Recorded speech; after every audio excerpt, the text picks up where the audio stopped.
আপনি কি জানেন, সবার ভাগ্যে শ্রীমদ্ ভগবদ্ গীতা শ্রবণ করা জোটে না, আর যারা এটি শোনেন তারা আর সাধারণ মানুষ থাকেন না। আপনি যদি এই ভিডিওটি দেখছেন তবে বুঝে নিন যে স্বয়ং ভগবান শ্রীকৃষ্ণই আপনাকে এখানে নিয়ে এসেছেন, কারণ তার কৃপা ও অনুপ্রেরণা ছাড়া কেউ গীতার এই দিব্য জ্ঞান লাভ করতে পারে না।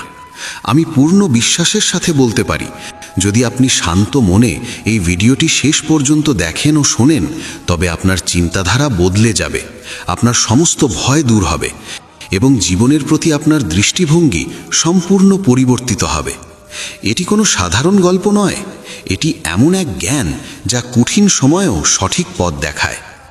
আমার নিজের অভিজ্ঞতা বলে, যদি আপনি প্রতিদিন সকালে এবং রাতে ঘুমানোর আগে গীতার এই সারমর্ম শোনেন, তবে আপনার মন থেকে নেতিবাচকতা স্বয়ংক্রিয়ভাবে দূর হয়ে যাবে এবং মন এক অদ্ভুত শান্তিতে ভরে উঠবে। এই রকম আরও গভীর ধর্মীয় জ্ঞান, গীতার অমূল্য বাণী ও ভগবান শ্রীকৃষ্ণের দিব্য উপদেশ পেতে এখনই মেসেজ অফ ধর্ম চ্যানেলটি সাবস্ক্রাইব করে নিন এবং পাশে থাকা বেল আইকনটি চাপতে ভুলবেন না, যাতে এমন পবিত্র বার্তা আপনার কাছে নিয়মিত পৌঁছে যায়। মনে রাখবেন, জ্ঞান যেমন ভাগ করে নিলে বাড়ে, তেমনি গীতার এই জ্ঞান যত বেশি মানুষের কাছে পৌঁছবে, ভগবান শ্রীকৃষ্ণের আশীর্বাদ এবং এই দিব্য জ্ঞানের আলো আপনার জীবনকে ততই আলোকিত করবে। আজ আমরা ভগবদ্ গীতা থেকে একটি অত্যন্ত চমৎকার কাহিনী আপনাদের সামনে তুলে ধরব। শুধুমাত্র এটি শুনলেই আপনি এমন এক প্রজ্ঞা লাভ করবেন যা হয়তো আপনি অন্য কোথাও পাননি। এই গল্পের মাধ্যমে আপনি জানবেন যে মৃত্যু ও ভগবানকে ভয় পায় এবং যার মৃত্যু যেখানে লেখা আছে সেখানেই হবে, কোনো শক্তিই তা আটকাতে পারে না। তাই বন্ধুরা, ভক্তি ও শ্রদ্ধার সাথে একবার জয় শ্রী রাধে কৃষ্ণে জপ করুন এবং পূর্ণ মনোযোগ দিয়ে এই দিব্য কাহিনীটি শুনতে শুরু করুন। এই কাহিনীটি মহাভারত এবং ভগবদ্ গীতার অন্তর্গত। একবার এক কাকের সাথে গরুরের খুব ভাব হলো। দুজনে একসাথে অনেকটা সময় কাটাতেন। তাদের বন্ধুত্ব এতটাই গভীর ছিল যে তারা একে অপরের কাছে কোনো গোপন কথা রাখতেন না। একদিন তারা নদীর তীরে একটি গাছের ডালে বসে গল্প করছিলেন। এমন সময় মৃত্যুর দূত অর্থাৎ যমদূত সেখান দিয়ে যাচ্ছিলেন। তিনি কাকটির দিকে তাকিয়ে একটু হাসলেন। গরুর এবং কাক যমদূতের এই হাসি উপেক্ষা করে নিজেদের গল্পে মগ্ন রইলেন। কিন্তু পরদিনও একই ঘটনা ঘটল। সেই যমদূত আবার সেখান দিয়ে গেলেন এবং কাকের দিকে তাকিয়ে হাসলেন। এবার কাকটির মনে সন্দেহ জাগল। সে গরুরকে বলল, বন্ধু, ওই যমদূত কালও আমার দিকে তাকিয়ে হেসেছিল, আজও হাসল। নিশ্চয়ই কোনো গণ্ডগোল আছে, মনে হচ্ছে আমার মৃত্যু খুব কাছে। গরুর তাকে বোঝালেন যে এটা নিছকই সমাপতন হতে পারে, ভয়ের কিছু নেই। এভাবে আরও 2-3 দিন কেটে গেল।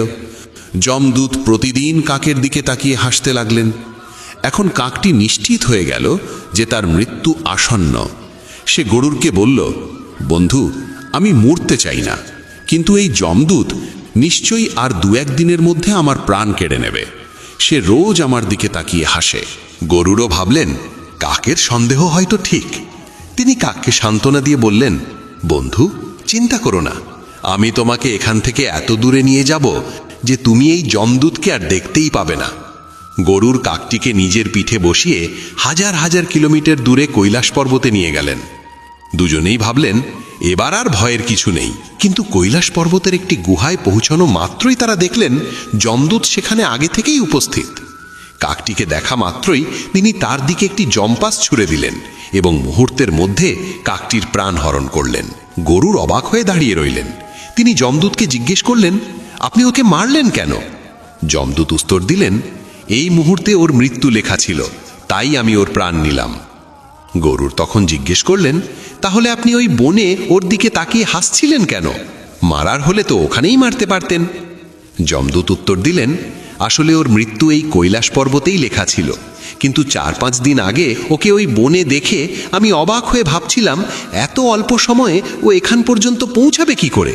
ওর ডানা ছোট, ও বেশি দূর উঠতে পারে না, তাহলে হাজার হাজার মাইল দূরের এই কৈলাসেও আসবে কি করে? এই কথা ভেবেই আমি প্রতিদিন হাসতাম। কিন্তু ভাগ্যের লীলা দেখুন, ওর সবচেয়ে ভালো বন্ধুই ওকে এত কম সময়ে মৃত্যুর ঠিকানায় পৌঁছে দিল। তাই বন্ধুরা, জীবন এবং মৃত্যু হলো ভাগ্যের লিখন। এর থেকে লুকোনোর বা পালানোর কোনো উপায় নেই। যতদিন আপনার আয়ু আছে কেউ আপনাকে মারতে পারবে না, কিন্তু যখন মৃত্যু শিয়রে তখন হাজার চেষ্টা করেও কেউ আপনাকে বাঁচাতে পারবে না। তাই মৃত্যুকে ভয় পাবেন না, শুধু সকাল সন্ধ্যা ঈশ্বরের ধ্যানে মগ্ন থাকুন। ঈশ্বর আমাদের সর্বদাই সাহায্য করেন, কারণ তাকে স্মরণ করলে মৃত্যুকেও জয় করা যায় বা তার ভয় কমে যায়।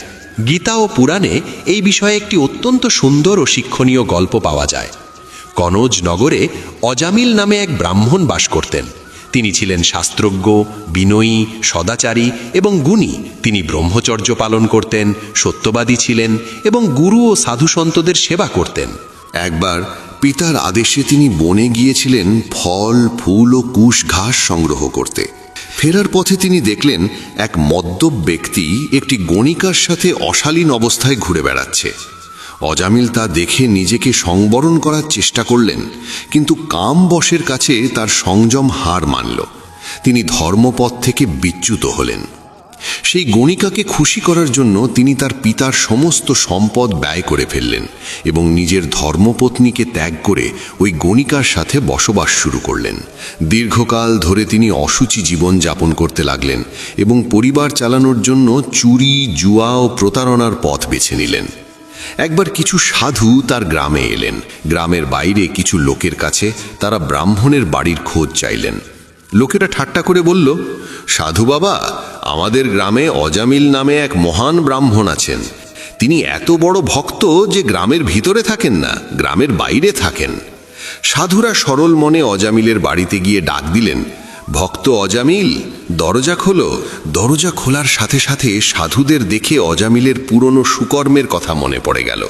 সাধুরা রাত্রি যাপনের আশ্রয় চাইলে অজামিল তাদের ভালো মন্দ খাওয়ালেন। সাধুরা শোয়ার আগে কীর্তন করার অনুমতি চাইলে অজামিল বললেন, এ আপনাদেরই ঘর, যা ইচ্ছা করুন। সারা রাত সাধুদের কীর্তন শুনে অজামিলের চোখ দিয়ে জল পড়তে লাগলো। মনে হলো তার পাপ ধুয়ে যাচ্ছে। সকালে সাধুরা যাওয়ার সময় অজামিল তাদের কাছে ক্ষমা চেয়ে নিজের পাপের কথা স্বীকার করলেন। সাধুরা বললেন, অজামিল, এখন তুমি অনুতপ্ত, তাই চিন্তা করো না। তোমার অন্তঃসত্ত্বা স্ত্রীর যে সন্তান হবে তার নাম রাখবেন নারায়ণ, এতেই তোমার মঙ্গল হবে। সাধুরা আশীর্বাদ দিয়ে চলে গেলেন। সময় মতো অজামিলের একটি পুত্র সন্তান হলো এবং সাধুদের কথা মতো তার নাম রাখা হলো নারায়ণ। অজামিল তার ছোট ছেলে নারায়ণের প্রতি অত্যন্ত আসক্ত হয়ে পড়লেন। তিনি সারাক্ষণ নারায়ণ খাও, নারায়ণ জল খাও, নারায়ণ খেলো বলে ডাকতেন। এভাবে অজামিলের বয়স ৮০ পেরিয়ে গেল। তিনি বুঝতেও পারলেন না যে মৃত্যু তার দোর গোড়ায়। হঠাৎ একদিন তিনি দেখলেন ৩ জন ভয়ঙ্কর যমদূত তাকে নিতে আসছে। তাদের হাতে যমপাশ, চেহারা বিকট। ভয়ে অজামিল তার দূরে খেলতে থাকা ছোট ছেলেকে ডাকতে লাগলেন, নারায়ণ, নারায়ণ, আমাকে বাঁচাও। মৃত্যু পথযাত্রী অজামিলের মুখে প্রভুর নাম শুনে বিষ্ণুদূতেরা তৎক্ষণাৎ সেখানে উপস্থিত হলেন। যমদূতেরা যখন অজামিলের সূক্ষ্ম শরীর টেনে বের করার চেষ্টা করছিল, বিষ্ণুদূতেরা তাদের বাধা দিলেন। যমদূতেরা অবাক হয়ে বলল, আপনারা কে? ধর্মরাজ যমের কাজে বাধা দিচ্ছেন কেন? এই লোক মহাপাপী, এর শাস্তি প্রাপ্য। তখন বিষ্ণুদূতেরা হাসলেন এবং বললেন, তোমরা যদি ধর্মের সেবক হও তবে ধর্মের তত্ত্ব বলো। তোমরা কি জানো না, এই ব্যক্তি মৃত্যুর সময়ে ভয় পেয়ে হলেও, নিরুপায় হয়ে হলেও ভগবানের নাম উচ্চারণ করেছে। নারায়ণ এই 4টি অক্ষর উচ্চারণ করার সাথে সাথে তার কোটি জন্মের পাপ ভস্ম হয়ে গেছে। চোর, মদ্যপ, বিশ্বাসঘাতক বা যত বড় পাপীই হোক না কেন, ভগবানের নাম সব পাপের প্রায়শ্চিত্ত করে, কারণ নাম উচ্চারণের সাথে সাথে মন ভগবানের চরণে নিবিষ্ট হয়। তাই অজামিলকে তোমরা নিতে পারবে না। বিষ্ণুদূতেরা যমদূতেদের ভাগবত ধর্মের তত্ত্ব বুঝিয়ে অজামিলকে যম পাশ থেকে মুক্ত করলেন। মৃত্যুর মুখ থেকে ফিরে এসে অজামিলের মনে তীব্র বৈরাগ্য জন্মালো। তিনি নিজের পাপের জন্য অনুতপ্ত হলেন এবং ভাবলেন, হায়, আমি ইন্দ্রিয় সুখের জন্য কত নিচে নেমেছি। আমার কুল, ধর্ম সব নষ্ট করেছি, কিন্তু ধন্য সেই প্রভুর নাম যা আমাকে নরক থেকে বাঁচালো। আমি যদি ছেলেকে ডাকার ছলে নাম না নিয়ে সত্যিই ভক্তিভরে নারায়ণকে ডাকতাম, তবে না জানি কি ফল পেতাম। এরপর অজামিল সংসার ত্যাগ করে হরিদ্বারে চলে গেলেন। সেখানে গঙ্গার তীরে ভগবানের মন্দিরে বসে কঠোর তপস্যায় মগ্ন হলেন। ইন্দ্রিয়গুলোকে বশ করে মনকে পরমাত্মায় লীন করে দিলেন। তপস্যা শেষে তিনি দিব্য দেহ লাভ করে বিষ্ণুদূতদের সাথে স্বর্ণ রথে চড়ে বৈকুণ্ঠ ধামে গমন করলেন। শুকদেব গোস্বামী মহারাজ রাজা পরীক্ষিতকে বললেন, পরীক্ষিত, এই ইতিহাস অত্যন্ত গোপনীয় এবং সর্বপাপ হরি। যে ব্যক্তি শ্রদ্ধা ও ভক্তির সাথে এটি শোনে বা পাঠ করে, যমদূতরা তার দিকে তাকাতেও সাহস পায় না। অজামিলের মতো পাপী যদি পুত্রের নাম ডাকার ছলে মুক্তি পেতে পারে, তবে যারা ভক্তি ভরে প্রভুর নাম জপ করে তাদের কথা আর কি বলবো। ওদিকে যমদূতরা যমরাজের কাছে ফিরে গিয়ে নালিশ করল। যমরাজ সব শুনে বললেন, দূতেরা, জেনে রেখো, আমার ওপরেও এই বিশ্বব্রহ্মাণ্ডের একজন অধীশ্বর আছেন। এই সমগ্র জগৎ তার বশেই রয়েছে, যেমন নাকে দড়ি দেওয়া বলদ কৃষকের বশে থাকে। ব্রহ্মা, বিষ্ণু, মহেশ্বর সবাই তার শক্তিতেই কাজ করেন। ভগবানের নাম জপের মহিমা অসীম। অজামিল কেবল নামাভাসেই অর্থাৎ পুত্রের নাম ডাকার মাধ্যমে মুক্তি পেয়েছে। তাই যারা ভগবানের ভক্ত, যারা তার নাম জপ করে, তাদের দিকে তোমরা ভুলেও তাকাবে না। ধর্মরাজ যমের মুখে ভগবানের এই মহিমা শুনে যমদূতরা বিস্মিত হল এবং সেই থেকে তারা ভক্তদের ভয় পেতে শুরু করল।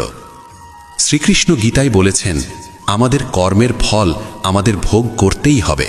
মানুষ যত চতুরই হোক না কেন, কর্মফল থেকে কেউ পালাতে পারে না।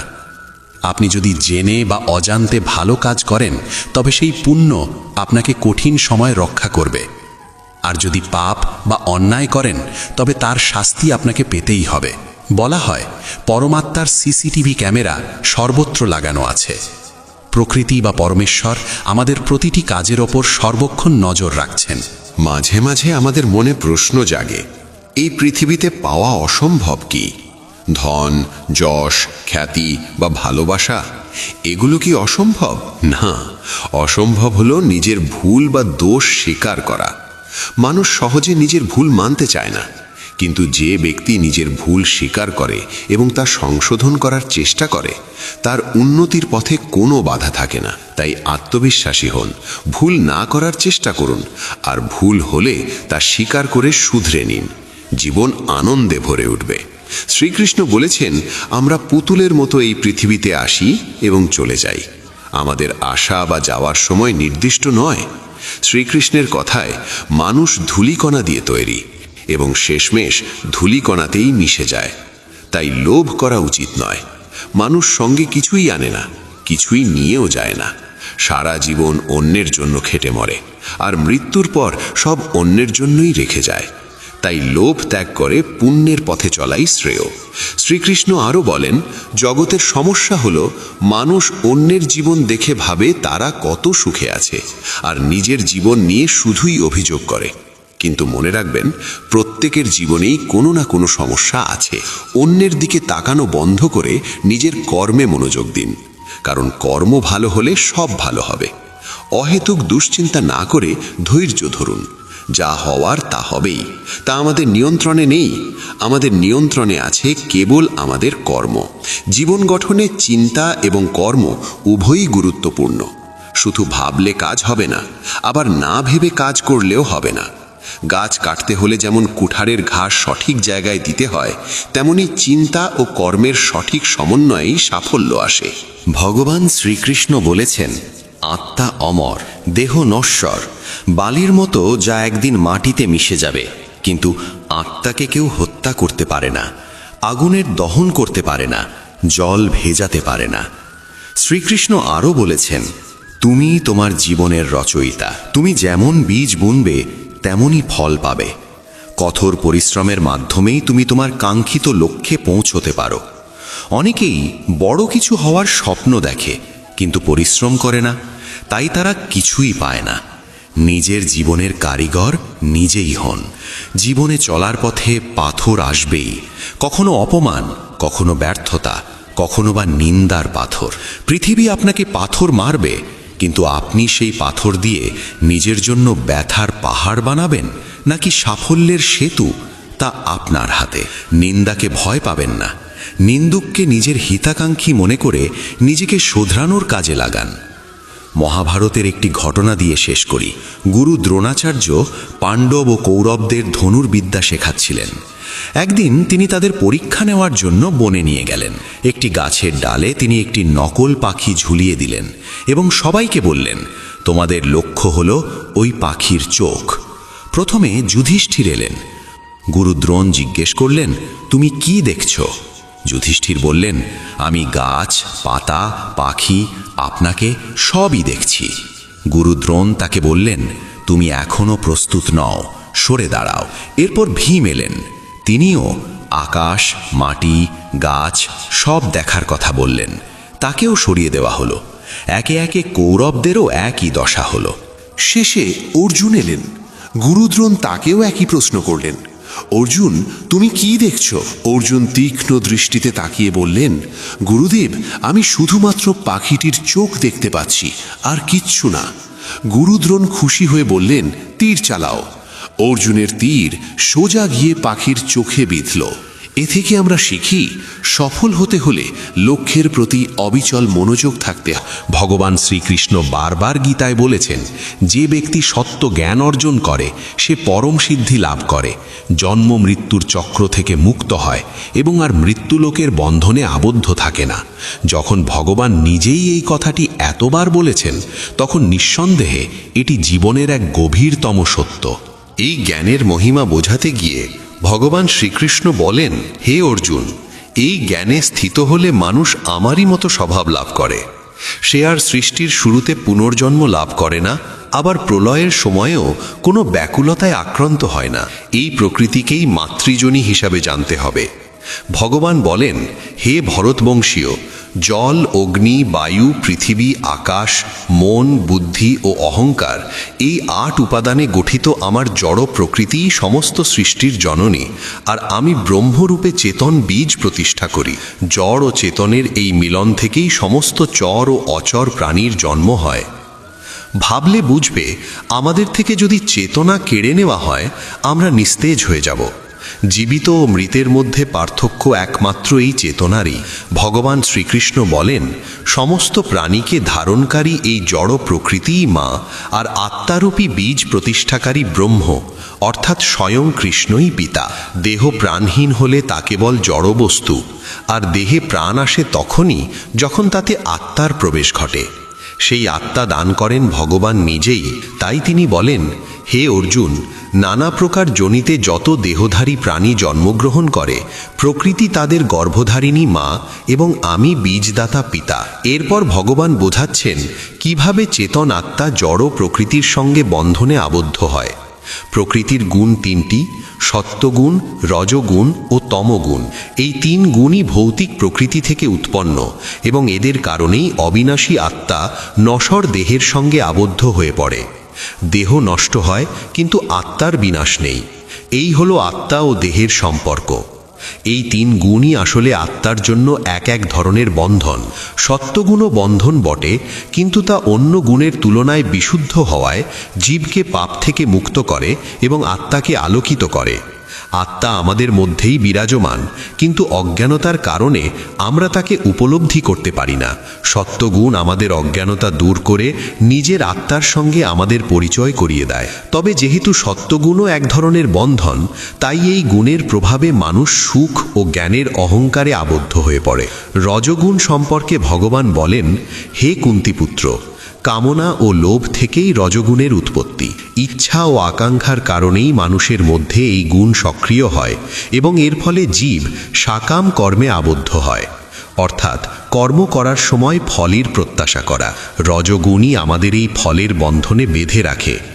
অল্প কিছু মানুষ ছাড়া প্রায় সমগ্র বিশ্বই ফলকর্মের বন্ধনে আবদ্ধ, আর এর মূল কারণ এই রজগুণ। তমগুণ সম্পর্কে ভগবান বলেন, দেহের প্রতি মোহ ও অজ্ঞতা থেকেই তমগুণের জন্ম।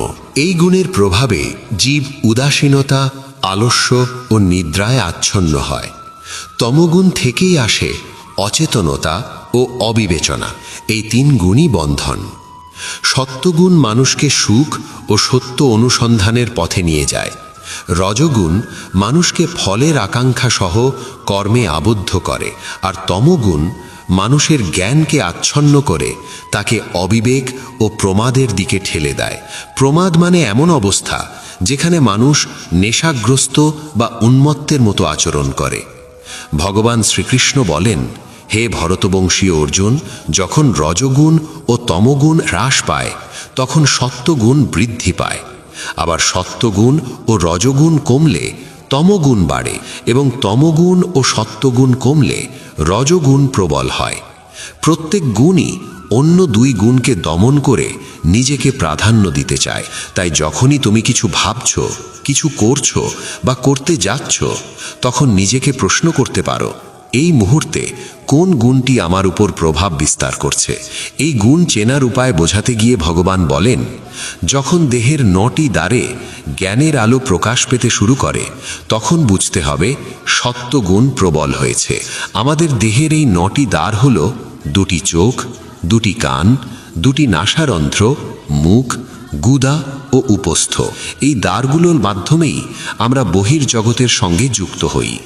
যখন এই সব দ্বারে জ্ঞানের দীপ্তি ফুটে ওঠে তখন জানবে সত্ত্বগুণ বৃদ্ধি পাচ্ছে। হে অর্জুন, যখন লোভ, ফলের আকাঙ্ক্ষা ও চঞ্চলতার কারণে ভোগের প্রতি অস্থির আকর্ষণ বাড়ে তখন বুঝতে হবে রজগুণ সক্রিয় হয়েছে। আর যখন কেউ অলসভাবে বসে থাকতে আনন্দ পায়, নিজের অজ্ঞতাতেই সুখ খুঁজে নেয়, মোহের কারণে কর্তব্য পরিত্যাগ করে বা উন্মত্ত আচরণে লিপ্ত হয়, তখন জানবে তার মধ্যে তমগুণ বৃদ্ধি পাচ্ছে। তমগুণ মানেই চরম অবিবেক, যেখানে সঠিক ও ভুলের পার্থক্য করার ক্ষমতাই লুপ্ত হয়ে যায়। ভগবান বলেন, মৃত্যুকালেও মানুষের কর্মফলের সম্পূর্ণ হিসাব হয় এবং মরণের সময় যে চেতনা মানুষ বহন করে তার উপরেই নির্ভর করে জীবের পরবর্তী গতি। সেই কারণেই যে ব্যক্তি সত্ত্বগুণের প্রাধান্যে দেহ ত্যাগ করে সে তার উত্তম কর্মের ফলে নির্মল স্বর্গলোক লাভ করে। সেই স্বর্গলোক এমন এক স্থান যেখানে সর্বত্র পবিত্রতা বিরাজমান, যেখানে উত্তম তত্ত্ব অর্থাৎ ভগবানের জ্ঞান উপলব্ধি করা হয় এবং যেখানে সত্ত্বগুণের প্রভাব প্রবল। সেখানে চারদিকে কেবল জ্ঞান আর জ্ঞানের উপস্থিতি থাকে। মৃত্যুলোকের মতো অজ্ঞতা বা অজ্ঞানী মানুষের কোনো অস্তিত্ব সেখানে নেই। অন্যদিকে অন্তিম মুহূর্তে যদি কোনো মানুষ রজগুণের আধিক্যের মধ্যে দেহত্যাগ করে তবে সে কর্মফলের আকাঙ্ক্ষায় আবদ্ধ মানুষের মধ্যেই পুনর্জন্ম লাভ করে। যেমন কর্ম তেমন ফল, এই চিরন্তন নিয়ম কখনো বদলায় না। এই জীবনে যদি সারাক্ষণ রজগুণই প্রাধান্য পেয়ে থাকে, অর্থাৎ মানুষ যদি প্রতিটি কর্ম কেবল ফলের লোভে করে থাকে, তবে তার পরবর্তী জন্মও যে একই প্রবণতায় আবদ্ধ হবে এতে কোনো বিস্ময় নেই। আর ঠিক একইভাবে তমগুণের প্রাবল্যে মৃত্যুবরণ করলে সেই মানুষ পশু, পাখি প্রভৃতি নিম্ন যোনিতে জন্মগ্রহণ করে। সত্ত্বগুণে সম্পন্ন কর্মের ফল বলা হয়েছে সুখ ও জ্ঞান সমৃদ্ধ নির্মল ফল। রজগুণে সম্পন্ন কর্মের ফল দুঃখের কারণ হয়, আর তমগুণে করা কর্মের ফল অজ্ঞতা। সত্ত্বগুণ থেকেই প্রকৃত জ্ঞানের উদ্ভব হয়। প্রকৃত জ্ঞান মানে সেই জ্ঞান যা মানুষকে ঈশ্বরের দিকে নিয়ে যায়, যা বোঝায় যে তোমার ভেতরে যে আত্মা বিরাজমান সে সেই পরমাত্মারই অংশ। এই উপলব্ধি তখনই সম্ভব হয় যখন আমাদের অন্তরের অজ্ঞতার আবরণ ধীরে ধীরে সরে যায়। রজগুণ থেকে নিশ্চিতভাবেই লোভের জন্ম হয়, আর লোভ এমন এক অবস্থা যার কোনো শেষ নেই। মানুষ ভাবে আর একটু পেলেই সে থেমে যাবে, কিন্তু বাস্তবে লোভ কখনো থামতে দেয় না। আর তমগুণ থেকে অবশ্যম্ভাবীভাবে জন্ম নেয় মোহ, প্রমাদ ও অজ্ঞতা। এই কারণেই তমগুণকে 3 গুণের মধ্যে সবচেয়ে নিম্ন অবস্থা বলা হয়েছে। সত্ত্ব, রজ ও তম, এই 3 গুণই মানুষকে কোনো না কোনো যোনিতে নিয়ে যায়। 3টি আসলে বন্ধন। সত্ত্বগুণে প্রতিষ্ঠিত জীব স্বর্গের উচ্চ লোকগুলোতে গমন করে, যেখানে জ্ঞানই প্রধান, যেখানে জ্ঞানীরা বাস করেন এবং যেখানে দুঃখের অস্তিত্ব নেই। রজগুণে প্রতিষ্ঠিত জীব মধ্যবর্তী স্তরে অবস্থান করে, অর্থাৎ তাকে পুনরায় এই পৃথিবীতেই জন্ম নিতে হয় এবং আবারও মানব যোনিতে ফিরে আসতে হয়। আর তমগুণে আবদ্ধ জীব পশু প্রভৃতি নিম্ন যোনিতে পতিত হয়ে নরকসম অবস্থার সম্মুখীন হয়। এখন প্রশ্ন জাগতে পারে, যদি সত্য, রজ ও তম এই তিনটি বন্ধন হয় এবং প্রকৃতির কারণেই এগুলো আমাদের মধ্যে বিদ্যমান থাকে, তবে কি এদের থেকে মুক্তি অসম্ভব? মনে হতে পারে মানুষকে তো কোনো না কোনো বন্ধনেই আবদ্ধ থাকতে হবে। কিন্তু ভগবান শ্রীকৃষ্ণ বলেন, বিষয়টি এমন নয়। যখন কোনো মানুষ প্রকৃতির এই তিন গুণ ছাড়া অন্য কাউকে কর্তা বলে মনে করে না এবং নিজেকে কেবলমাত্র দর্শক রূপে উপলব্ধি করে, তখন সেই তিন গুণের ঊর্ধ্বে উঠে ভগবান শ্রীকৃষ্ণকে, পরমাত্মাকে জানতে পারে এবং তাঁরই দিব্য স্বভাব লাভ করে। আমরা সাধারণত মনে করি সব কিছু আমিই করছি। এই ধারণাটাই মূল ভ্রান্তি। প্রকৃতপক্ষে কর্তা হলো এই তিন গুণই। যখন মানুষ এই সত্য উপলব্ধি করে, নিজেকে দর্শক হিসেবে স্থাপন করে এবং নিজের ভেতরের এই গুণগুলোর কার্যকলাপকে নিরপেক্ষভাবে দেখতে শেখে, তখনই তার মধ্যে জ্ঞানের উদয় হয়। দেহধারী জীব যখন প্রকৃতির এই তিন গুণকে অতিক্রম করতে সক্ষম হয়, তখন সে জন্ম, মৃত্যু, বার্ধক্য ও সমস্ত প্রকার দুঃখ কষ্ট থেকে মুক্ত হয়ে এই জীবনেই পরমানন্দময় অমৃতের স্বাদ গ্রহণ করে। শ্রীকৃষ্ণের এই বাণী শ্রবণ করে অর্জুনের মনে প্রশ্ন জাগে। তিনি জিজ্ঞাসা করেন, হে প্রভু, যে মানুষ প্রকৃতির তিন গুণকে অতিক্রম করেছে, তাকে কোন লক্ষণ দ্বারা চেনা যায়? তার আচরণ কেমন হয় এবং সে কিভাবে এই তিন গুণের সীমা অতিক্রম করতে পারে? কি করলে মানুষ এই তিন বন্ধন থেকে সম্পূর্ণ মুক্ত হতে পারে?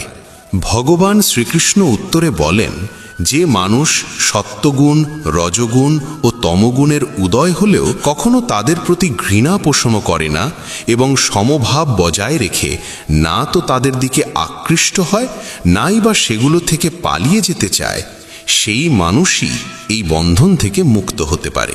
সত্যগুণ হলো ঈশ্বরীয় জ্ঞানরূপী আলো, রজগুণ হলো কর্মের প্রতি আসক্তি, আর তমগুণ হলো মোহরূপী অজ্ঞতা।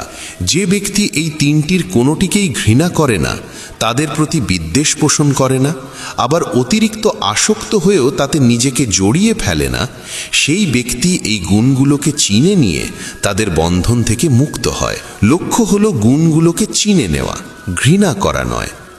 যে মানুষ উদাসীনভাবে স্থিত থেকে গুণের আগমন ও প্রস্থানেও বিচলিত হয় না, গুণগুলোকেই কার্যকর হতে দেখে নিজে সমভাবে স্থির থাকে, সে এই তিন গুণের বন্ধন অতিক্রম করে। মনে রাখতে হবে, কর্তা তুমি নও, তোমার ভেতরের এই গুণগুলোই কর্তা।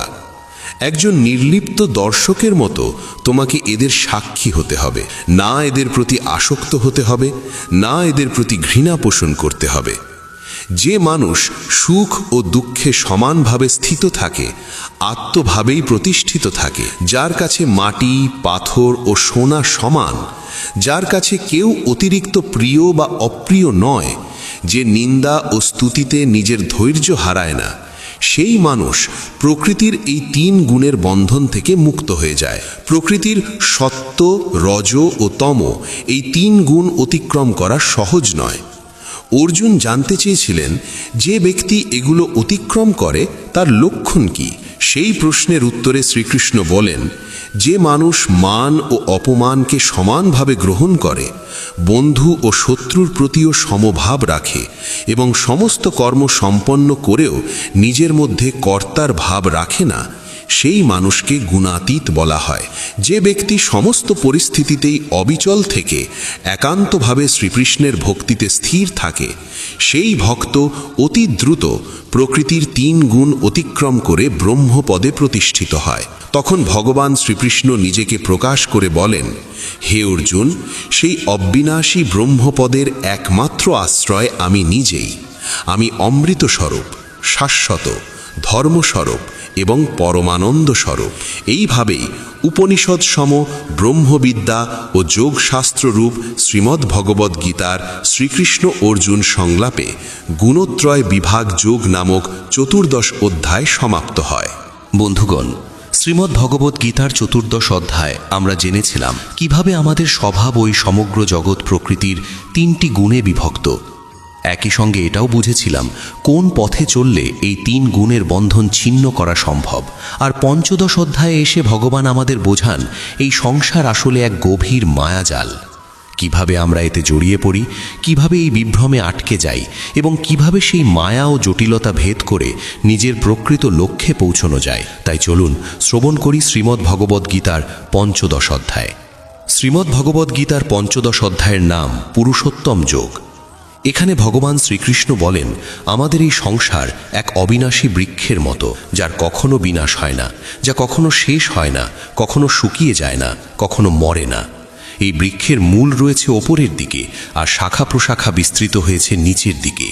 এই বৃক্ষের পত্র হল বৈদিক জ্ঞান। যে ব্যক্তি এই অবিনাশী বৃক্ষের প্রকৃত স্বরূপকে জানতে পারে, সেই ব্যক্তি প্রকৃত অর্থেই বেদজ্ঞ।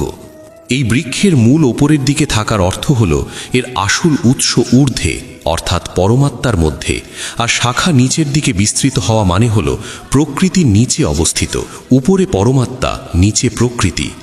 যে ব্যক্তি এই সত্যকে উপলব্ধি করতে পারে, তার কাছে সমস্ত বিদ্যা ধরা দেয়, অর্থাৎ সে বেদের মর্মার্থ জেনে ফেলে।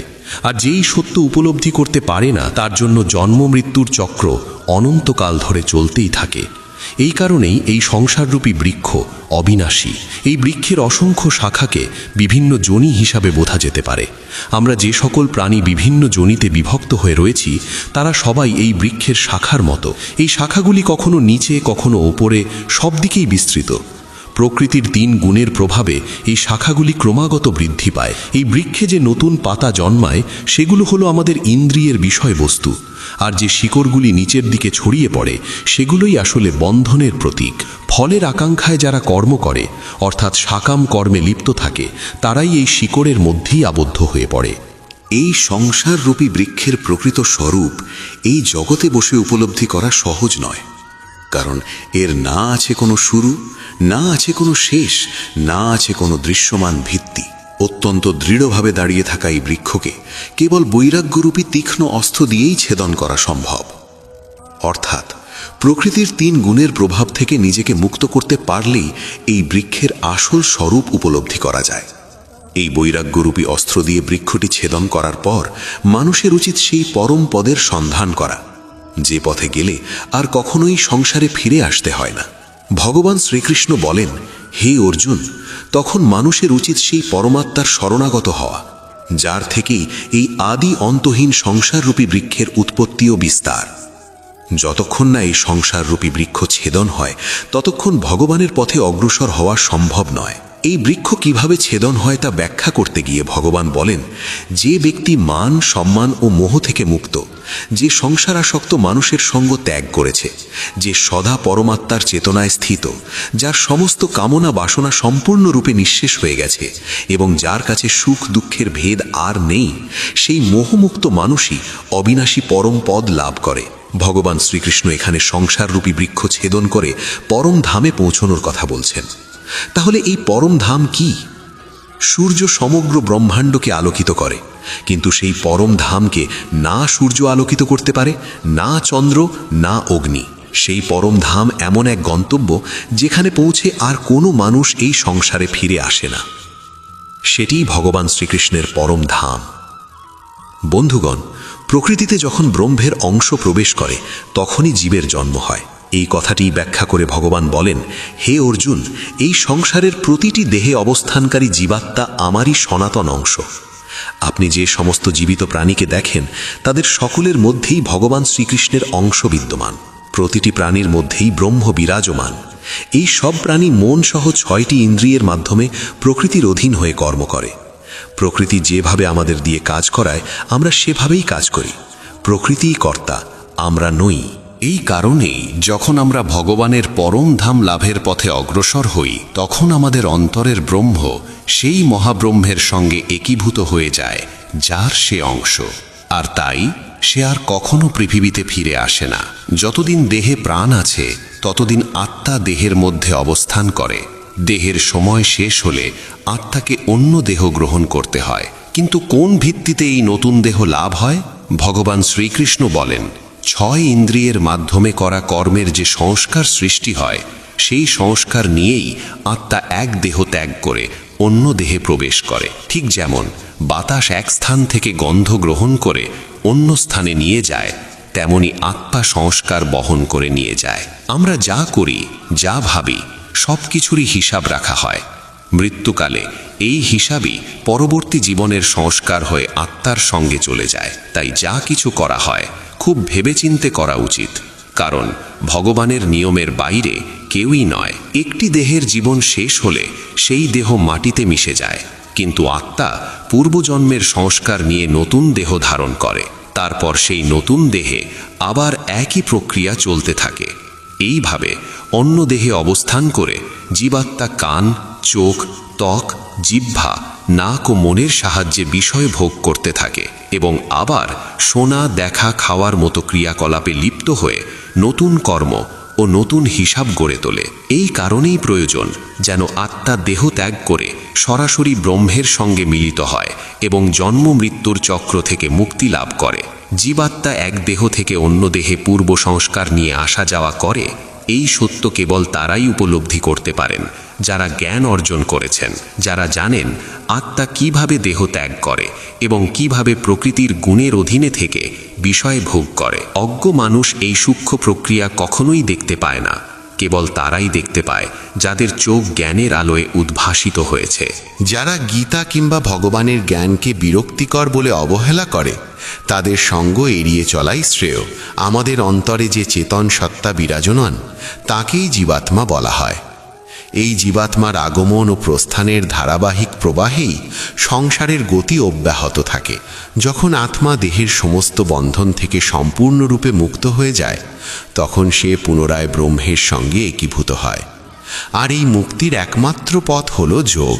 যে মানুষ যোগাভ্যাসে নিয়োজিত থাকে এবং সাধনায় একনিষ্ঠভাবে সচেষ্ট থাকে সেই মানুষই নিজের হৃদয়ে অবস্থানকারী এই আত্মাকে প্রত্যক্ষভাবে উপলব্ধি করতে পারে।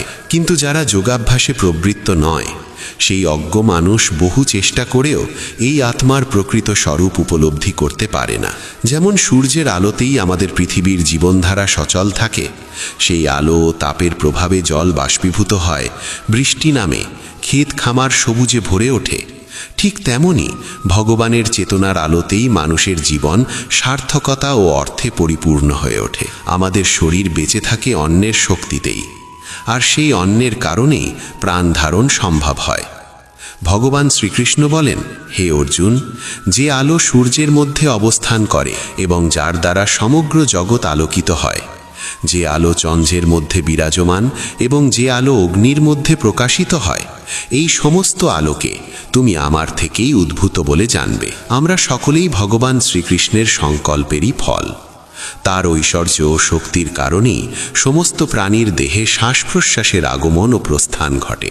শুধু প্রাণীর মধ্যেই নয়, ভগবান বলেন, আমি নিজেই প্রত্যেক লোকের মধ্যে প্রবেশ করে আমার শক্তির দ্বারা সমস্ত জীবকে ধারণ করে রাখি। আবার আমি চন্দ্ররূপে উদ্ভিদের মধ্যে প্রবেশ করে জীবনী শক্তির রস হয়ে সমস্ত প্রাণীর পুষ্টি সাধন করি। অন্নই জীবনের মূল ভিত্তি। কোনো জীব যদি অন্ন না পায় তবে তার জীবন ধারণ অসম্ভব।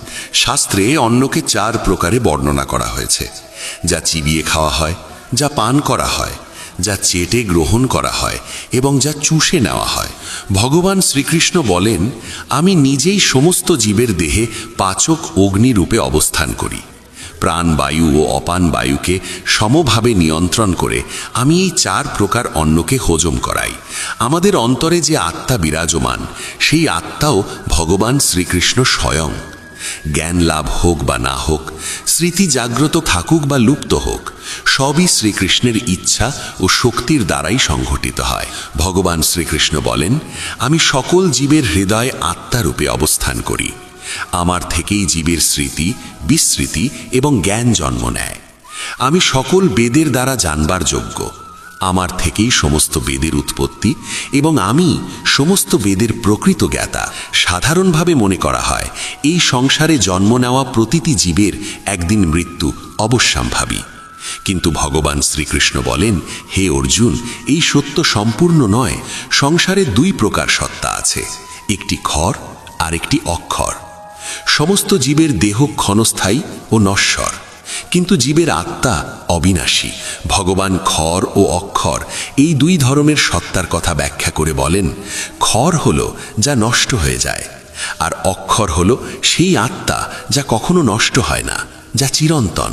কিন্তু এই 2-এরও ঊর্ধ্বে রয়েছেন একজন শ্রেষ্ঠ পুরুষ, যাকে বলা হয় পরমাত্মা। এই অবিনাশী ভগবান 3টি লোকেই প্রবেশ করে সমস্ত জীবের পালন ও রক্ষণ করেন। এখানে 3 লোক বলতে বোঝায় পৃথিবী, অন্তরিক্ষ ও স্বর্গলোক। পরমাত্মা তার চৈতন্য শক্তির দ্বারা এই 3 লোকেই প্রাণ সঞ্চার করেন, আর সেই কারণেই সমগ্র সৃষ্টি জগৎ সচল থাকে। আমাদের অন্তরে যে সত্তা, তিনি আত্মা, আর যিনি সর্বত্র বিরাজমান তিনি পরমাত্মা। প্রকৃতপক্ষে আত্মা ও পরমাত্মা এক ও অভিন্ন। যিনি সর্বোত্তম, যিনি সবার ঊর্ধ্বে, তিনিই ভগবান শ্রীকৃষ্ণ। শ্রীকৃষ্ণ বলেন, আমি ক্ষর ও অক্ষর উভয়েরই অতীত, তাই আমি সংসারে ও বেদে পুরুষোত্তম নামে প্রসিদ্ধ। যে ব্যক্তি এই সত্য উপলব্ধি করে যে শ্রীকৃষ্ণই পুরুষোত্তম, যে ক্ষর অর্থাৎ নশ্বর দেহ এবং অক্ষর অর্থাৎ অবিনাশী আত্মার তত্ত্বকে বোঝে এবং কোনো সংশয় ছাড়াই শ্রীকৃষ্ণকে পরম ভগবান রূপে গ্রহণ করে, সেই প্রকৃত অর্থে শ্রীকৃষ্ণের ভক্ত। এখানে ভক্তি বলতে কেবল ভজন বা কীর্তন বোঝানো হয় না। ভক্তির প্রকৃত অর্থ হল নিজের প্রকৃতি, নিজের আত্মা এবং পরমাত্মাকে সত্যরূপে জানা। যাকে আপনি জানেন না তাকে পাওয়ার চেষ্টা করবেন কিভাবে? ভগবানকে বুঝলেই তো তার প্রাপ্তির পথে এগোনো যায়। এই প্রয়াসী ভক্তি, আর তা কেবল তার পক্ষেই সম্ভব যে নিজের সত্তা ও পরমাত্মার স্বরূপকে উপলব্ধি করতে পারে। ভগবান শ্রীকৃষ্ণ বলেন, হে নিষ্পাপ অর্জুন, এইভাবেই শাস্ত্রের অতি গোপন তত্ত্ব আমি তোমার কাছে প্রকাশ করলাম।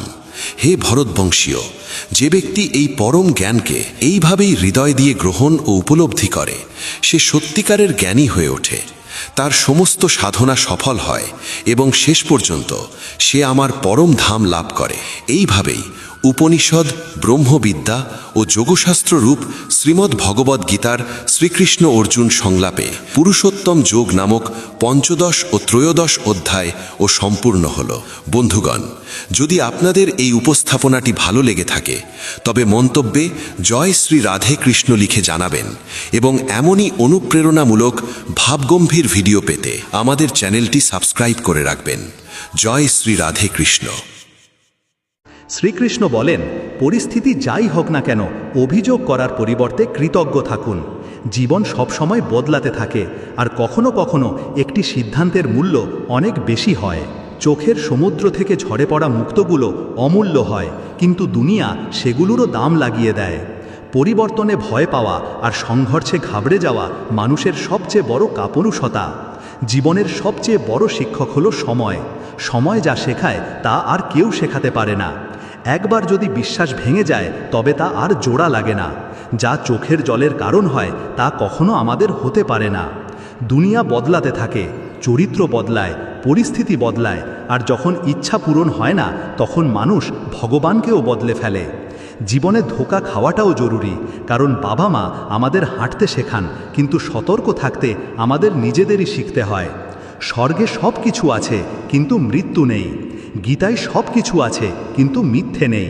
দুনিয়াতে সব কিছু আছে কিন্তু মানুষের মনে শান্তি নেই।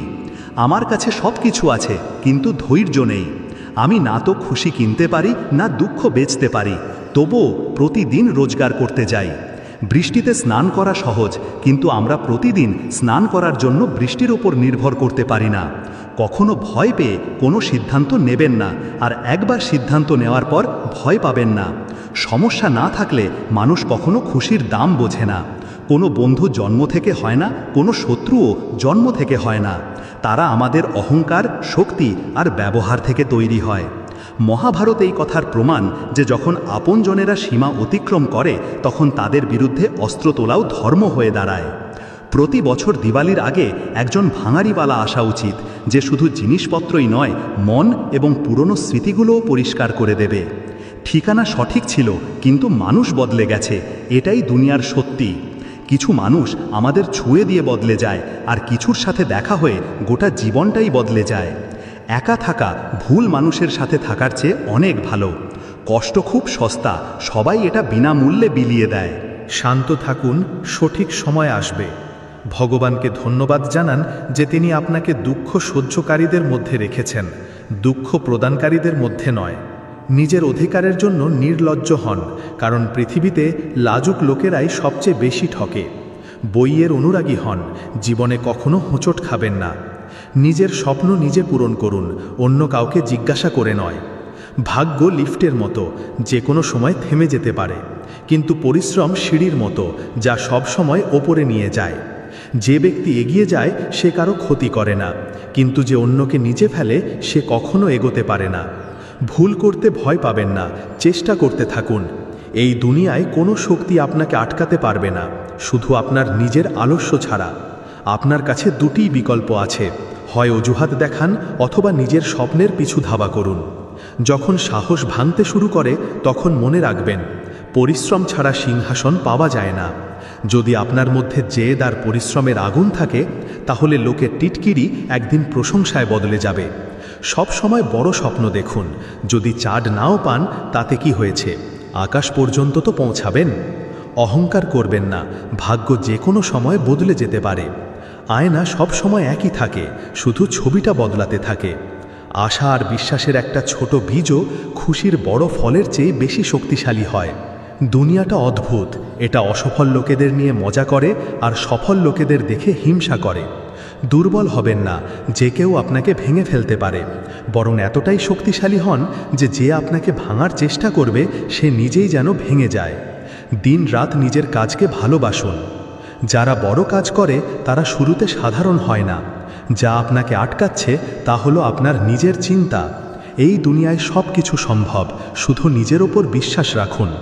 সমস্যা আপনাকে ভাঙার জন্য আসে না, শক্তিশালী করার জন্য আসে। দুনিয়া কম শোনে, বেশি দেখে, তাই কথা কম, কাজ বড় করুন। কঠিন পরিশ্রম ভাগ্য বদলে দিতে পারে। যতক্ষণ আপনি কাজের, ততক্ষণ লোকেরা আপনাকে ভালোবাসবে। দেশলাইয়ের কাঠি প্রদীপ জ্বালানোর পর ফেলে দেওয়া হয়, মানুষকেও ততক্ষণই মনে রাখা হয় যতক্ষণ সে কোনো কাজের। কম বয়সে পাওয়া সুখ কখনো বুদ্ধিমান বানায় না, কিন্তু কম বয়সে পাওয়া দুঃখ জীবনের আসল জ্ঞান দিয়ে যায়। যেখানে গাছ আর জল থাকবে সেখানে সবুজ থাকবে। জীবনেও যদি সরলতা আর সংস্কার থাকে তাহলে শান্তি মিলবে। শ্রীকৃষ্ণ বলেন, প্রত্যেকেরই নিজের শক্তি আর দুর্বলতা থাকে। মাছ জঙ্গলে দৌড়তে পারে না, আর সিংহ জলে রাজা হতে পারে না। বাবা মা ভগবানের চেয়েও বড়, কারণ ভগবান সুখ আর দুঃখ দুটোই দেন, কিন্তু বাবা মা শুধু সুখ দিতে চান। অহংকার ভালো সম্পর্ককেও ভেঙে দেয়, যেমন এক ফোঁটা লেবুর রস 1000 লিটার দুধ নষ্ট করে দিতে পারে। একটা ভাঙা ফুল আর ফুটতে পারে না, কিন্তু মজবুত ডালে নতুন ফুল অবশ্যই ফুটতে পারে। সময় হলো সবচেয়ে বড় মাপকাঠি, যা খারাপ সময়ে আপনজনদের আসল ওজনটা জানিয়ে দেয়। কিছু সম্পর্ক ভাড়ার বাড়ির মতো হয়, যত সাজান না কেন সেগুলো আপনার হয় না। এক ফোঁটা জ্বর গরম তাওয়ার ওপর পড়লে নষ্ট হয়ে যায়, কিন্তু যদি মুক্তোর ভেতরে ঢুকে যায় তবে তা উজ্জ্বল হয়ে ওঠে। মন বলে হার মেনে নাও, কিন্তু আত্মা বলে আর একবার চেষ্টা করো। প্রতিদিন, প্রতি মুহূর্তে শুধু এক পা এগিয়ে চলো, সাফল্য তোমার পায়ে এসে পড়বে। কোনো ব্যক্তিকে শুধু তার 1-2টি ভুল কাজের ভিত্তিতে সারা জীবনের জন্য খারাপ মনে করা ঠিক নয়। প্রায়শই পরিস্থিতি ভুল হয়, মানুষ নয়। পরিবার হোক বা সমাজ, তার সাফল্য নির্ভর করে আপসি বোঝাপড়া, শান্তিপূর্ণ আলোচনা এবং একে অপরের মতামতের প্রতি সম্মানের ওপর। যে ব্যক্তি ধৈর্য আর তপস্যার সাথে কর্ম করে সেই পৃথিবীতে আলো ছড়াতে সক্ষম হয়। সময় আর পরিস্থিতি যে কোনো সময় বদলাতে পারে, তাই কাউকে অপমান করবেন না বা কাউকে ছোট ভাববেন না। সময় খুব শক্তিশালী, যেমন সূর্য ধীরে ধীরে উচ্চতায় পৌঁছায়, তেমনি প্রত্যেক ব্যক্তির উত্থান সময়ের সাথে হয়। জীবনে যতই বড় বাধা আসুক না কেন, একদিন তা অবশ্যই বদলাবে। নিজেকে অতিরিক্ত চাপে ফেলবেন না এবং প্রতিটি পরিস্থিতির ধৈর্য সহকারে মোকাবেলা করুন। দয়ালু হওয়া একটি গুণ, কিন্তু একে দুর্বলতা ভাববেন না। একজন সচ্চা বন্ধু সেই যে আপনার অতীতকে বোঝে, আপনার ভবিষ্যতের ওপর বিশ্বাস রাখে এবং আপনি যেমন আপনাকে সেভাবেই গ্রহণ করে। বন্ধুত্বে অপার শক্তি থাকে। সুদামার কাছে শারীরিক বল ছিল না, কিন্তু তার প্রেম শ্রীকৃষ্ণকে তার পা ধুয়ে দিতে বাধ্য করেছিল। সত্য ও সততার জয় নিশ্চিত। জোর করে কিছু পাওয়া যায় না। যদি কোনো জিনিস আপনার কাছ থেকে কেড়ে নেওয়া যায় তবে তা কখনো আপনার ছিলই না। যে ব্যক্তি বিশ্বাসঘাতকতা ও যন্ত্রণা সহ্য করার পরেও সত্য ও সততার সাথে নিজের কর্তব্য পালন করে, সে ভগবানের প্রিয় হয় আর তার জয় নিশ্চিত। চিন্তা নয়, চিন্তন করুন। শ্রীকৃষ্ণ বলেন, চিন্তা করো না, চিন্তন করো, কারণ চিন্তা আমাদের চিতার দিকে নিয়ে যায় আর চিন্তন আমাদের পরম লক্ষ্যের কাছে পৌঁছে দেয়। প্রত্যেক ব্যক্তির জীবনে উত্থান পতন আসে, কিন্তু আমাদের চিন্তা ও দৃষ্টিভঙ্গি আমাদের এগিয়ে যেতে সাহায্য করে। ইতিবাচক চিন্তা, লক্ষ্য নির্ধারণ এবং ধ্যানের মাধ্যমে আমরা হতাশা কাটিয়ে উঠতে পারি। জীবন একটি যাত্রা এবং থেমে যাওয়ার পরিবর্তে এগিয়ে চলা আবশ্যক। যখন অর্জুন কুরুক্ষেত্রের যুদ্ধে নিজের ভাই, গুরু এবং পরিচিতদের সামনে দেখলেন, তখন তিনি চিন্তায় ডুবে গিয়েছিলেন এবং নিজের লক্ষ্য ভুলে গিয়েছিলেন। তখন ভগবান শ্রীকৃষ্ণ অর্জুনকে গীতার উপদেশ দিয়েছিলেন, যা তার চিন্তা দূর করে এবং তিনি নিজের কর্তব্য বুঝতে পারেন। এই জন্য কানহা বলেন, চিন্তা করো না, মনন করো, ইতিবাচকতার সাথে জীবন যাপন করো এবং প্রতিটি দিনকে নতুন শুরু হিসাবে ভাবো। যে শক্তি তোমার ভেতরে আছে তা যে কোনো চ্যালেঞ্জের মোকাবিলা করতে পারে। শুধু হাসতে থাকো আর এগিয়ে চলো। ভগবান যাদেরকে উচ্চতায় পৌঁছাতে চান তাদের প্রথমে কঠিন পরীক্ষার মধ্যে দিয়ে নিয়ে যান, কিন্তু যে ধৈর্য আর বিশ্বাস ধরে রাখে সে নিজের লক্ষ্যে অবশ্যই পৌঁছায়। যদি তিনি গাছের ডালে ঘুমিয়ে থাকা পাখিকে পড়তে না দেন, তাহলে তিনি তোমাকে কিভাবে পড়তে দেবেন? শুধু বিশ্বাস রাখো, সঠিক সময় এলে তুমি যা আশা করো তার চেয়েও বেশি পাবে। নিজের ওপর বিশ্বাস রাখো। তোমার স্বপ্নের কথা কেউ ভাবে না, সবাই নিজের ভবিষ্যৎ গড়তে ব্যস্ত, তাই অন্যের ওপর নির্ভর করো না। একা চলার সাহস রাখো, ধৈর্য ও আত্মবিশ্বাস হারিও না। যিনি তোমার ভাগ্য লিখেছেন তিনি ব্রহ্মাণ্ডের সবচেয়ে বড় লেখক। আমরা প্রায়ই ভাবি যে লোকেরা কি বলবে, কিন্তু কখনো কি ভেবেছি যে ভগবান কি বলবেন? শ্রীকৃষ্ণ বলেন, শিক্ষা গুরুত্বপূর্ণ, কিন্তু তার চেয়েও বেশি গুরুত্বপূর্ণ আমাদের মূল্যবোধ ও মানবিক অনুভূতি। সঠিক মূল্যবোধ গ্রহণ করলে শুধু আমাদের জীবনই সার্থক হয় না, বরং আমরা সমাজে ইতিবাচক পরিবর্তন আনতেও সক্ষম হয়।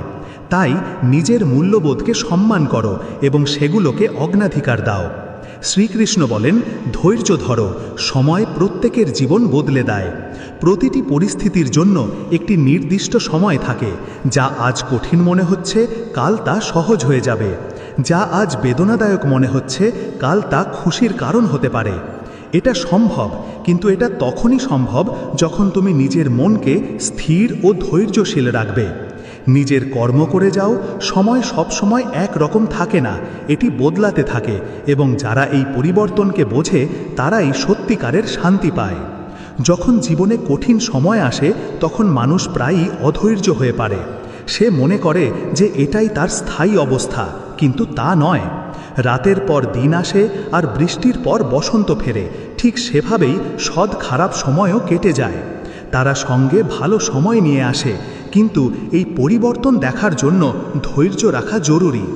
এটা নিশ্চিত যে যার ধৈর্য নেই সে পথিমধ্যে হার মেনে নেয় এবং জীবনের উজ্জ্বল দিকটা কখনো দেখতে পায় না। সে তা পায় না যা তার জন্য অপেক্ষা করছিল। সময়ের খেলা বোঝা আবশ্যক। যে ব্যক্তি জানে যে পরিস্থিতি স্থায়ী নয়, সে কোনো পরিস্থিতিতেই বিচলিত হবে না। সে দুঃখে হতাশ হয় না আর খুশিতে অহংকারীও হয় না। সে পরিস্থিতিকে ভারসাম্যপূর্ণ রাখে এবং নিজের কর্তব্য পালন করে। যখন সমুদ্রে ঝড় আসে তখন জেলে তীরে ফেরার পরিবর্তে ধৈর্য ধরে এবং নিজের নৌকা চালায়। সে জানে যে ঝড় চিরকাল থাকবে না। ঠিক সেভাবেই যখন জীবনে কঠিন সময় আসে তখন তা সহ্য করার শক্তি রাখো, কারণ এটা চিরকাল তোমার থাকবে না। জীবনে যা কিছু সমস্যা আসে তা তোমাকে থামানোর জন্য নয়, বরং শক্তিশালী করার জন্য আসে। যদি বীজ মাটিতে চাপা পড়ার ভয় পায় তবে সে কখনো এক বিশাল বৃক্ষ হতে পারে না। যদি সোনা আগুনের তাপ সহ্য করতে না পারে তবে সে কখনো খাঁটি হতে পারে না। কঠিন সময় তোমার জীবনকে উজ্জ্বল করতে আসে। যখন তাদের তোমাকে পরীক্ষা করার সময় শেষ হবে তখন তারাও শেষ হয়ে যাবে। কিন্তু যে ব্যক্তির মধ্যে ধৈর্য নেই সে চ্যালেঞ্জের মুখোমুখি হওয়ার আগেই হার মেনে নেয়। মনে রেখো, সময় কারোর জন্য থামে না, কিন্তু সময় অবশ্যই প্রত্যেকের জন্য বদলায়। যে আজ সংগ্রাম করছে সে কাল বিজয়ী হবে। যে আজ পড়েছে সে কাল উঠবে, কিন্তু এটা তখনই সম্ভব হবে যখন সে ধৈর্যের সাথে এগিয়ে চলবে। তাই তোমার জীবনে কোনো কঠিন সময়ে ঘাবড়ে যেও না, এটাকে একটা পরীক্ষার মতো দেখো। তোমাকে শুধু নিজের ধৈর্য বজায় রাখতে হবে। যতক্ষণ তুমি নিজের বিশ্বাস ও আত্মবিশ্বাস ধরে রাখবে, পরিস্থিতি যাই হোক না কেন, ততক্ষণ এই সময় তোমাকে ভাঙতে পারবে না। তোমার জীবনে এক নতুন সকাল আসবে।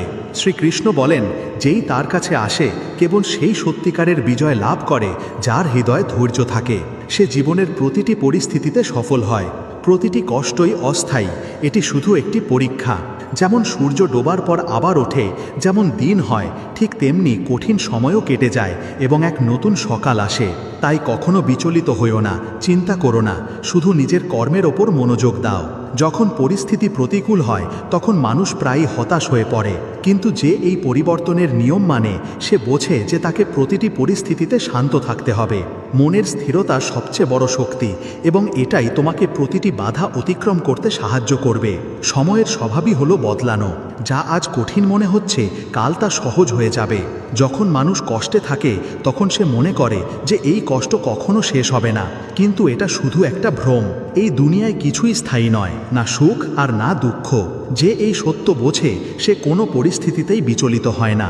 শুধু ধৈর্য রাখো, কারণ সময় প্রত্যেকের জন্য আসে।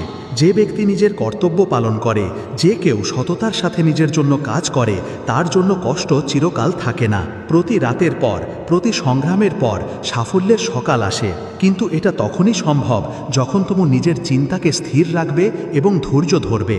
মানুষ নিজের চিন্তা ও কর্মের সাথে এগিয়ে যায়, যা তোমাকে উচ্চতায় নিয়ে যায়, বাইরের পরিস্থিতি নয়। যদি তুমি নিজের চিন্তাকে উঁচু করো তবে জীবন নিজেই তোমার পক্ষে থাকবে। তোমার হৃদয়ের গভীরে এটা ভুলো না যে প্রকৃতি হলো প্রেম, ধৈর্য এবং সত্য। যদি তুমি এই গুণগুলো নিজের মধ্যে বিকশিত করো, যদি তুমি এদেরকে জায়গা দাও, তবে কোনো শক্তি তোমাকে নাড়াতে পারবে না। তুমি দৃঢ় থাকতে পারবে, পরিস্থিতি যাই হোক না কেন। কোনো পার্থক্য নেই। যে কেউ নিজের মনকে নিয়ন্ত্রণ করতে পারে সে নিজের জীবনের সত্যিকারের মালিক হওয়ার দায়িত্ব নেয়। বাইরের দুনিয়ায় হওয়া পরিবর্তন তোমার মনকে কোনো স্থিরতা দিচ্ছে না। এটাই তোমার সবচেয়ে বড় জয়। তুমি হোঁচট খেতে পারো, অতিরিক্ত প্রত্যাশা দুঃখের দিকে নিয়ে যাবে। যখন তুমি দুনিয়ার কাছ থেকে বেশি আশা করবে তখন তুমি হতাশ হবে, কিন্তু যখন তুমি নিজের কর্তব্যকে নিজের ধর্ম হিসেবে গ্রহণ করবে তখন তোমাকে কোনো ফল নিয়ে চিন্তা করতে হবে না। তোমার জীবনে যত পারো ভালোবাসা দাও, যত পারো সততার সাথে কাজ করো এবং তারপর দেখো সময় নিজেই তোমার জন্য কিভাবে বদলায়। একটি বীজকে গাছে পরিণত হতে, একটি নদীকে সমুদ্রে পৌঁছাতে যতটা সময় লাগে তোমাকে সেখানে পৌঁছানোর জন্য ধৈর্য ধরতে হবে। তোমার জীবনে সব কিছু নিজের সময়ে আসে, এটা হবেই। তাই চিন্তা করো না। যা আজ কঠিন তা কাল সহজ হয়ে যাবে। শুধু ধৈর্য রাখো আর নিজের কাজ করে যাও। এটা মনে রেখো, এই দুনিয়ায় কোনো পরিস্থিতি স্থায়ী নয়। জীবনের প্রতিটি মুহূর্ত বদলাতে থাকে, আর এটাই তার স্বভাব। যা আজ তোমাকে কষ্ট দিচ্ছে সেটাই কাল তোমার শক্তি হয়ে উঠবে। তাই ধৈর্য রাখো, বিশ্বাস রাখো আর এগিয়ে চলো। যখন সময় আসবে তখন সব কিছু বদলে দেবে। কখনো হার মেনো না, নিজের কাজ করে যাও। বিশ্বাস রাখো যে সঠিক সময় এলে তোমার পরিশ্রমের ফল অবশ্যই পাবে। সম্মান হারানো এক মুহূর্তের ব্যাপার, আর তা ফিরে পাওয়া কঠিন। তাই নিজের আচরণ সম্পর্কে সতর্ক থাকো। একে এতটাই উঁচুতে রাখো যে কারোর পক্ষে তোমার সম্মান নিয়ে প্রশ্ন তোলা সম্ভব না হয়। একটি গরু ঘাস খেয়েও দুধ দেয়, আর একটি সাপ দুধ পান করেও বিষ উগরে দেয়। এর মানে হলো একজন ব্যক্তির প্রবৃত্তি তার কাজ নির্ধারণ করে, দয়ালুতা তোমার স্বভাব নির্ধারণ করে। ভালোবাসা ও করুণায় পূর্ণ থাকো, কারণ শেষ পর্যন্ত সেটাই তোমার পরিচয় হয়ে ওঠে। এতটা কঠোর হয়েও না যে তোমাকে কোনো দেওয়ালে গেঁথে ফেলা যায়, আর এতটা নরমও হয়েও না যে তোমার মাটির পাত্র নিজের অস্তিত্ব হারিয়ে ফেলে। পরিবারের আসল মূল্য সেই ব্যক্তিই বোঝে যে তা তৈরি করে, সম্পর্ক ভাঙা ব্যক্তি নয়। যাকে ধরে রাখা কঠিন তাকে ছেড়ে দেওয়াই বুদ্ধিমানের কাজ, কারণ যা বারবার ভেঙে যায় তা জোড়া লাগানো সহজ নয়। কখনো কখনো চুপ থাকাটাই সেরা প্রতিক্রিয়া। যখন তুমি দেখবে যে লোকেরা দুবেলা খাবারের জন্য সংগ্রাম করছে আর অন্যদিকে কিছু লোক স্বাদের কারণে খাবার নষ্ট করছে, তখন জীবনের সত্যটা স্পষ্ট হয়ে যায়। সৌন্দর্য কৃতজ্ঞতার মধ্যে রয়েছে, আর যারা এটা বোঝে তারাই সত্যিকারের শান্তি পায়। যারা মন থেকে সম্পর্ক তৈরি করে তারা ভাগ্য পায়, নইলে অনেকেই জীবনসঙ্গী পেয়েও দুঃখী থাকে। সত্যিকারের সম্পর্ক শুধু একসাথে থাকার মাধ্যমে তৈরি হয় না, বরং নিঃস্বার্থ সমর্পণের মাধ্যমে তৈরি হয়। প্রার্থনার কোনো রং হয় না, কিন্তু তা জীবন দেয় এবং কারো জীবনকে রঙিন করে তুলতে পারে। যখন এটা সত্যের হৃদয় থেকে হয়, যখন এর জন্য প্রার্থনা করা হয়, তখন তা আকাশে দেখা যায়, তা প্রতিধ্বনিত হয় এবং কোনো না কোনো রূপে ফিরে আসে। এটা নিশ্চিতভাবে ভগবানের খেলা। আপনার কর্ম কখনো বৃথা যায় না। নিজের হৃদয়কে প্রেমে পূর্ণ করুন, নিজের মনকে শুদ্ধ করুন এবং নিজের জীবনটা এমনভাবে বাঁচুন যাতে যখন আপনার সময় আসবে তখন যেন কোনো আফসোস না থাকে যে আপনি জীবনটা সঠিকভাবে বাঁচতে পারেননি। শ্রীকৃষ্ণ বলেন যে জীবনের প্রতিটি দিকই কথার সংযম দিয়ে শুরু হয়। যে নিজের কথাকে নিয়ন্ত্রণ করতে পারে সে তার কাজকেও সঠিক পথে রাখে। ভালো করে ভাবুন, ভালো কথা বলুন আর ভালো কাজ করুন, কারণ আপনি এই পৃথিবীকে যা দেবেন তাই কোনো না কোনো রূপে আপনার কাছে ফিরে আসবে। একজন ব্যক্তি যখন মন স্থির করে ফেলে যে তার কারো কাছ থেকে কিছুই চাওয়ার নেই, তখনই সে আসলে সবচেয়ে বেশি স্বাধীন হয়, যখন সে নিজের জীবনের দায়িত্ব নিজেই নেয়। কোনো পরিস্থিতি আপনার নিয়ন্ত্রণের বাইরে নয়। সব সময় নিজের ওপর বিশ্বাস রাখুন। অন্ধকারের মধ্যেও পথ খুঁজে পাওয়া যায়। যদি কেউ আপনাকে প্রত্যাখ্যান করে তাহলে নিজের পথ বদলাবেন না, বরং নিজের লক্ষ্যে পৌঁছে তাদের ভুল প্রমাণ করুন। আগেকার দিনে মানুষ মন থেকে কথা বলতো, কিন্তু এখন তারা নিজেদের মেজাজ আর প্রয়োজন অনুসারে কথা বলে। মনে হয় এটাই দুনিয়ার নিয়ম, কিন্তু তার মানে এই নয় যে আপনাকেও বদলে যেতে হবে। আপনার আসল স্বভাবই আপনার সেরা রূপ। যে কোনো সম্পর্কের সবচেয়ে বড় শক্তি হলো বিশ্বাস। সবচেয়ে জরুরি হলো ভিত। যদি সেটাই ভেঙে যায় তবে সম্পর্কটা শুধু একটা আপোষ হয়ে থেকে যায়। কখনো কখনো সেই সব মানুষ সবচেয়ে বড় মূল্য চোকাতে বাধ্য হয় যারা কিছু বলতে চেয়ে নিজেদের নীরবতা ভাঙে। সম্পর্কের মধ্যেও একটা ডাক থাকে যা কেবল গভীর ভালোবাসাতেই শোনা যায়। ডিসেম্বরের জীবনও গভীরভাবে বোঝে যে একদিন আমরাও বিদায় নেব, আর তখন মানুষ আমাদের তাদের শীতল জানুয়ারির রাতে মনে করবে, কিন্তু ততক্ষণে অনেক দেরি হয়ে যাবে। এটাই জীবনের সবচেয়ে বড় সত্যি যে যতক্ষণ আমাদের কাছে কিছু থাকে আমরা তার কদর করি না, কিন্তু যখন তা চলে যায় তখন আমরা তার গুরুত্ব বুঝি। তাই জীবনে সেই সব জিনিস ও মানুষদের গুরুত্ব দিন যারা আপনার সাথে আছে, এবং কেবল তাদের জন্য সময় বের করবেন না, বরং তাদের হারানোর ভয়ও করুন। ঠিক আর ভুলের জ্ঞান সবারই থাকে, কিন্তু তবুও মানুষ নিজের অভ্যাসের কারণে সত্য থেকে দূরে পালায়। সত্যকে মেনে নেওয়ার শক্তি সবার থাকে না। ইসিলিয়ে নিজের পথে দৃঢ় থাকুন, নিজের কর্মকে মহান করুন এবং পৃথিবীর ভালো করুন। লোক দেখানো জিনিসে প্রভাবিত হবেন না, ধৈর্য রাখুন এবং সত্য ও কর্মযোগ মেনে চলুন। শ্রীকৃষ্ণ বলেন যে সত্যিকারের অর্থে তারাই সফল হন। বলা হয় যে যখন আপনি কারোর জন্য আকুল হয়ে থাকেন তখন এটা ভুলবেন না যে যাকে আপনি পেতে চান সে আপনার জন্যই তৈরি এবং সে আপনাকে কোনো অবস্থাতেই ছেড়ে যাবে না। জীবনে এর চেয়ে ভালো আর কিছু হবে না। কখনো কখনো এটা আমাদের বিরুদ্ধে যায়, কারণ এই দুনিয়া একটা সৎ আর সরল মনকে বোঝে না। একজন ব্যক্তি যার অন্যের খারাপ করার ক্ষমতা নেই সে নিজেরও খারাপ করতে পারে না। এই দুনিয়া অন্যায় সহ্য করে না। আমরা প্রায়ই ধরে নিই যে আমরা দুর্বল, কিন্তু সত্যি কথা হলো আসল শক্তি তাদের সাথেই থাকে যারা সত্য ও ভালোর সাথে লেগে থাকে, পরিস্থিতি যাই হোক না কেন।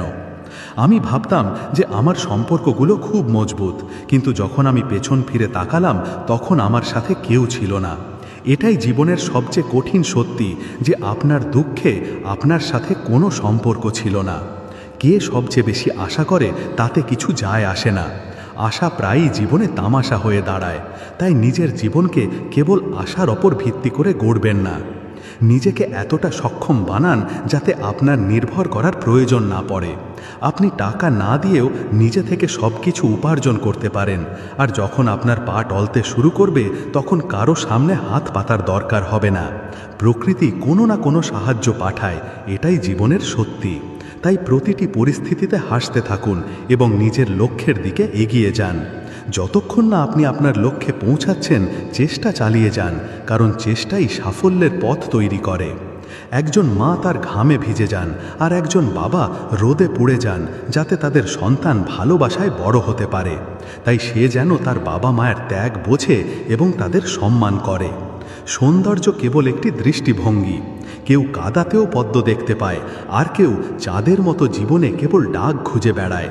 কেবল তারাই যারা ভালোটা দেখে তারাই সত্যিকারের সুখ পায়। ভগবান কেবল 2 চুমুক গ্রহণ করেন, ক্রোধের এক চুমুক যা পান করে আপনি আপনার অহংকার ও ক্রোধকে শেষ করে দেন, আর ধৈর্যের এক চুমুক যা পান করে আপনি নিজের ভেতর সন্তুষ্টি ও তৃপ্তি ধারণ করতে পারেন। যখন আমরা বড়দের আশীর্বাদ পাই, আপনজনদের সঙ্গ পাই আর ভগবানের কাছ থেকে আনন্দ পাই, তখনই জীবনের আসল অর্থ পাওয়া যায়। তাই সত্য, ধৈর্য আর প্রেমকে নিজের জীবনের ভিত্তি বানান, আর জীবনের সব ওঠাপড়ার মধ্যে বিশ্বাস নিয়ে এগিয়ে চলুন। শ্রীকৃষ্ণ বলেন, দুনিয়াতে আপনি যাই করবেন লোকেরা আপনার সমালোচনা করবে, তা ভালো হোক বা খারাপ। শান্ত থাকুন আর নিজের কাজ করে যান। সত্য আর সততাই আপনার পরিচয়, আর এটাই আপনাকে তৈরি করবে।